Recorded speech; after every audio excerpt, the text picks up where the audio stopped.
I'm about to bury my phone for the next 7 days. I handed it over to my brother. He dug a hole, put it in the ground, and covered it up. Over the week, I'll face different challenges, like sending a message with the town crier, getting stuck in a gym, being blindfolded, dropped off somewhere random, sleeping in the woods, and finding my way home. So let's get into the video. Can't lie, I was a little bit nervous burying it. I was last minute panicking, like, have I sorted everything out? Have I done everything I need to do? Posted everything I need to post?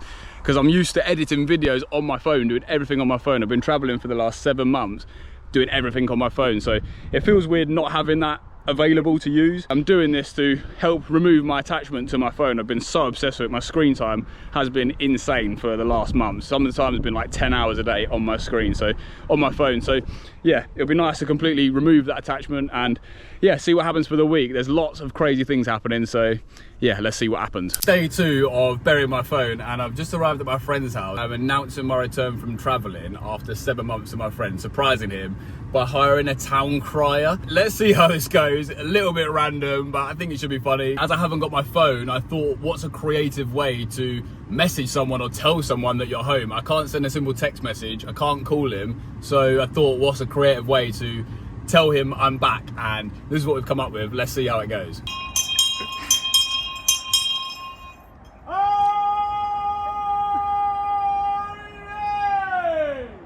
Listen, good people, come gathering near, for Ryan the Brave is back with great stories and wonders to tell. This week, with courage and laughter, the future he'll seek.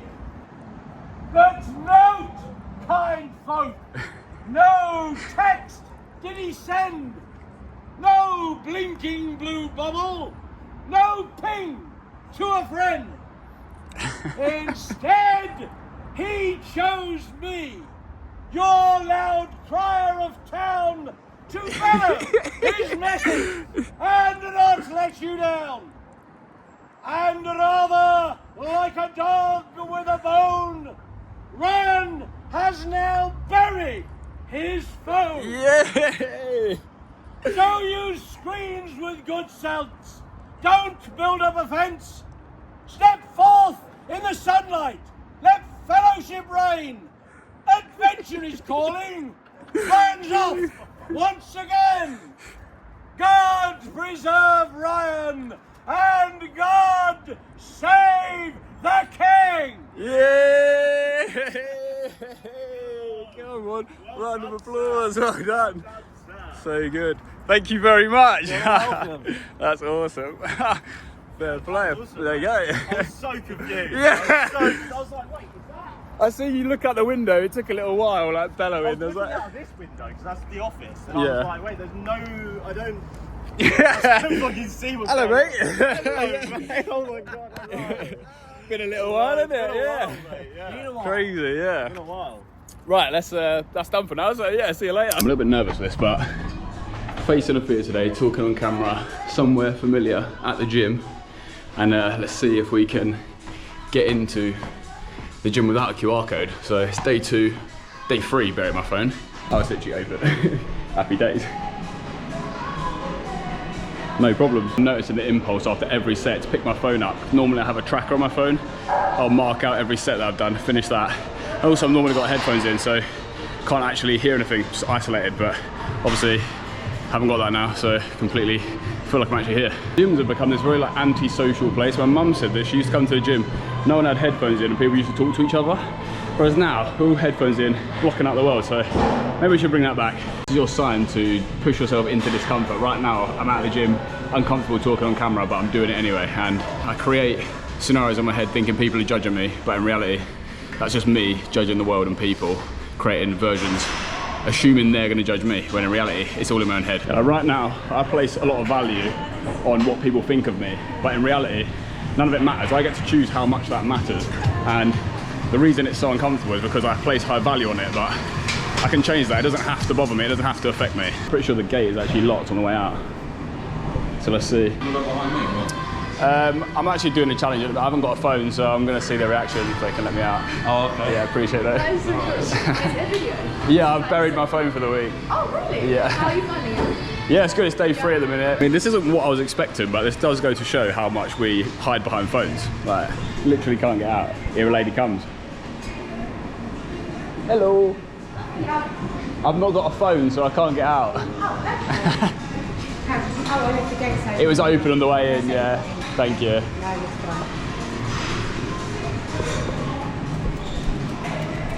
Thank you very much. There we go. That's how you get out of the gym. Can go to the gym without a phone. So, yeah, we'll take that. As I say, at times that was uncomfortable, but we've powered through. So that's the thing. Although you can know people might not be judging you, you can know all these things. It doesn't make it any less difficult, but the thing that makes it less difficult is putting the reps in and doing it anyway, showing up. That was uncomfortable, but we've done it now, so I have more confidence because I've taken action. I just want to take a moment to appreciate that I just did that, because it's very easy to just brush things off when you do things like that, but that was a big deal for me. Like, I knew I'd be uncomfortable going into that situation. Going into a gym that I used to go to all the time in England, seeing familiar faces, and I think the culture in England is very judgmental. I always just feel like people are judging you, and again, that's my problem, that's my worldview, and it's up to me to change that. I mean, that couple just come up and asked if I wanted to go out with them, and they was nice. They was happy that they thought it was a good thing that I was doing videos. So yeah, it's good things to change your mindset. Like, it's not easy, it's uncomfortable, but you have to lean into that discomfort if you want to change. If you constantly shy away from things you're uncomfortable doing, you'll never grow, and they will control your life. So yeah, feel very happy. What am I talking about? I feel very happy, but I also feel very, like, I don't know what the word is. It feels, that was intense for me. That was difficult. So yeah, I'm glad I did it. Very happy to be out the other side of it. And I'm looking forward to later. My friend is DJing. So my friend, his DJ name is Hyphen. Check him out on SoundCloud if you like drum and bass. But I've been traveling, as I say, you saw him yesterday. I've been traveling, haven't been able to see him DJ live before. So this is the first time I'm gonna get to see him live, going out without a phone. So yeah, let's see how that goes later. Right, you know, I've changed my mind. I'm not gonna record the night out. I'm just gonna enjoy it, no phone, and be completely present. So that's day 3. I'll see you tomorrow. How would you spend 7 days without a phone? So right now, I'm on day 4, and it's been interesting, I can't lie. Completely removing the phone means that I've not got the attachment to it at all, so I don't even really, the impulses are lower, but there's just moments where I've noticed myself wanting to reach for it or go on it, but I don't need it. And it's helping me to detach from it, to be honest. Like, I spend so much time on my phone and I'm wasting it. So yeah, it's better to just remove that entirely. I'm enjoying it so far. About halfway through this challenge now. Tomorrow, I'm doing something I think is absolutely crazy. I've got no experience reading a map at all, but I'm going to get dropped off in a random location and have to walk back. Probably gonna take 24 hours, so I'm gonna be camping somewhere random. I don't know where I'm gonna be. So nervous for that, looking forward to it as well. I think there's too much else to really say. Let's crack on. Day 5, burying my phone. I'm about to be blindfolded and drove to the middle of nowhere and have to find my way back without a phone. So let's see how this goes. We arrived, so I have no idea where we are right now. I'm pretty sure he said I can get out. So let's see. Oh my gosh. Oh, it's so bright. Well, it doesn't give much away, does it? Already doing this video, it's at the minute, it's meant to be part of this burying my phone challenge, and I think it can be part of that, but there may be its own video within this video. Maybe I'm gonna have to create another video based on this and show more detail about this and not show too much in the burying the phone video, because this already feels really, really fun, really exciting, something different, something I've never done, and I'm sure I can get easily a 30-minute worth of content out of this, so we'll see, we'll see. Now we have everything so easy, we just look on our phones and get directions and go straight that way, and it means you're so like on this path of certainty all the time, and it's in the unknown that we grow and experience new things. And in doing something like this, where I'm completely out of my comfort zone, it's exciting, but I don't know where I'm gonna end up, and that is interesting. It's not the same as every other day. So yeah, I don't know what's gonna happen. I'm expecting to have to camp overnight. I've got a £14 tent that I bought the other day. So let's just see what happens. Get yourself outside, get in some lakes, go for some walks, have some fun, get off your screens. Like, I'm so obsessed with screens and I just want to change my life. I don't want to be on screens all the time. This is more natural, more with nature. It's what we're meant for. So put the phones down, get outside. Even if you don't have to do this extreme version, but when's the last time you went for a walk and left your phone at home? Even when's the last time you went for a walk and didn't put AirPods in? So go to do things without your phone and release the attachment and that safety blanket it gives you. Sometimes when you're out, you'll easily give in to like a fear or discomfort and go on your phone to sort of alleviate that and distract it from yourself, which is training you to be able to feel like you're capable of less, like you can do so much more. It's like directions. If you have a slight bit of uncertainty about where you're going and you just check your phone rather than just trust your gut, you're sort of training yourself to not believe in yourself. So I don't know, put your phone down more and take some risks without it. The other thing of this is I have no recollection of the time now. I have no idea what the time is. I think we left mine about 3:15. Was driving probably for like, I don't know, it felt like 20 minutes maybe, 30 minutes. But yeah, obviously I have no idea how long I've been walking for now. I have no idea what the time is. Can't see the sun from here, but so I assume I have like 3 hours till the sun sets from when I got dropped off. Probably been walking now for like an hour, I don't know.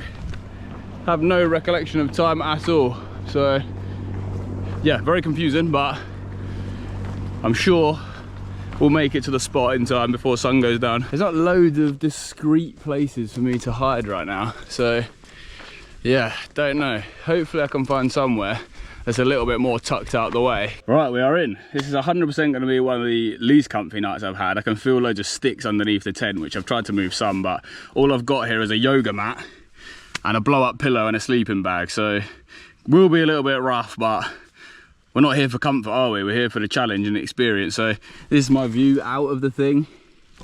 Yeah, I'm actually really happy to have it up. Really easy to get the tent up, very happy. So yeah, gonna eat some food, chill, and I'll update you if there's anything else to say. Yeah, I can feel some rocks under me, but yeah, overall not too bad. I'm gonna try and get some sleep, and yeah, I'll see you tomorrow. Day 6, burying my phone. I've just slept overnight in the woods, and now I've got to find my way home. I did something difficult, and I stuck it out no matter how difficult it got, and that gives me a sense of pride, sense of achievement that makes it worth it. And on top of that, when I get home and get to sit on a sofa or sit in a bed or yeah, have a nice warm shower, these are like things that we normally experience day to day but take for granted. And when you do things like this, you go back and you really appreciate the small things that you have, these luxuries. So doing these challenges really helps open your mind to appreciating things, being grateful and being more proud of yourself to see what you're made of. You can do things that are difficult, and I know I'm gonna get home today and feel very, very happy. I would like to get up at sunrise every day, but it's so hard not to just be on screens late at night. That's why I'm trying to do stuff like this, to sort of live differently. I can't just keep living like a teenager. I'm 28 years old, you know what I mean? Not having a phone whilst I'm doing this is really interesting, because this route is like slightly unclear, don't get me wrong, like I'm just following a path in a general direction, but as I said, it gives you like more confidence in your own decision making. Normally we'll just go on our phone to help us in a situation where maybe we could figure it out by ourselves. So it's very useful not having the phone for a little bit. And I'm someone who thinks constantly, like my brain is constantly thinking something all the time, and not having your phone to stimulate you when you're out in these situations. I could be having AirPods in right now listening to music, but I'm not, and it's making my brain, it's giving my brain the chance to just calm down, stop processing stuff constantly, stop being so overstimulated. And I still think a lot, but I get more opportunities to be present and quiet the mind, and that's a lot more peaceful. It's frustrating when your brain's constantly thinking all the time, and my brain likes to think about how it can stop thinking, and then I notice I've been thinking, and then I become aware, but then my brain starts thinking about the fact that I've been thinking, and I'm like, it's exhausting just thinking about thinking. You can't think your way out of not thinking. Honestly, that is literally my brain, and it is hard work sometimes, but doing things like this definitely helps. I think a lot of people feel like they've got ADHD nowadays, and of course a lot of people will, but also overstimulation from screens will give you the same sort of symptoms of ADHD. So I think a lot of it's lifestyle for me personally. I can't speak for everyone, but I think if we all take a bit more conscious time away from screens, these sort of symptoms will calm down. We'll start to feel better, feel more connected with ourselves, and yeah, that's sort of why I do most of this stuff, to try and reconnect with myself, be more natural. Like 30, 40 years ago, phones didn't even exist, and yet now we're on screens all day, every day. So I think it's just unnatural. We need to sort of strip away some of these luxuries to start to connect more with who we're supposed to be. We're back, we've made it, we've done it. Day 7, burying my phone, and it's just a quick reflection just on the last few days.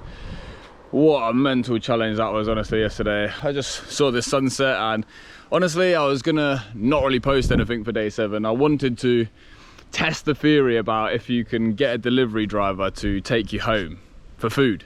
But I've just been exhausted, I'll be honest. I've been pretty exhausted, so yeah, I might do that another time. Mate, that looks fucking insane. Say hello. What a fucking dog. Literally the sassiest dog going. If you had unlimited time, so not unlimited money, but unlimited time, all your time was yours, but you still earn the same amount of money as you do now, how would you spend that time? So you could do whatever you wanted, but on your current salary, what would you do with that time? That's what I want to know. Right, it's day 8 of burying my phone, and the day I can get my phone out of the ground. So we're running over there since it was just chipping it down with rain, but we're gonna go dig the phone up, and yeah, I'll tell you my thoughts. So here we are at the burial site, and someone has actually moved the phone. Who the fuck has done that then? Today's the day he's got to pick it up. He's got to collect it. He's going to go dig it up. But I'm going to beat him to it. Not sure how he's going to react. Just got to sneak in, dig it up, and hide. We didn't do a very good job of burying it in reality. Now to hide. I've been hidden for half an hour now. The sun is out, and there's no sign of the tall one. He doesn't look very happy. I'm in trouble. When did you move it? Today? Yeah, today. Today, silly prick. So so not there's any point in me doing this. Here we go. My phone's been buried in this silly hole all fucking week, you bunch of mugs. But either way, the phone is back now, and what I've realised is I don't actually need it as much as I thought I did, clearly. That actually irritated me, it irritated me, but it's okay, we've improvised, we've got the phone, doesn't matter. So yeah, this silly prick, taking his little moustache off now, fucking, look, you know who he is now, that's my brother, you know his identity. Now he's changed, you don't know who he is. This prick's moaning that he's covered in chalks and stinging nettles, that, oh, I stole your phone, and I had to hide under the thing for fucking 40 minutes. Yeah, silly guy. It's probably fairly obvious how much that rattled me, but we've got the phone here. It was one of them things where you just sort of plan something out in your head expecting it to go one way, and then it doesn't, so it sort of messed with my head a little bit, and it did irritate me, but it's all love, we're all made up, and we made it work. So yeah, got the phone here. Pretty sure. Hey, it's actually turning back on. So yeah, I've got the phone back. As I say, I've had now 7 days without it. I'm not going to pretend like I wasn't also using the screens in other regards, but I've been so attached to this phone, spending so much time on it, that the attachment was just way too much. So it's helped me see there's moments where I'll impulsively use my phone just because it's there, or I'll think of something and I'll reach for that because it's convenient. It's so convenient and always available. So yeah, I'm interested to see how life moves forward now that I've got it back. It is obviously a useful thing, but I want to step away from using my phone, being more productive on screens and living in the real world. So yeah, that's the 7-day phone experiment done, and yeah, I'm looking forward to the next thing, so I'll see you then.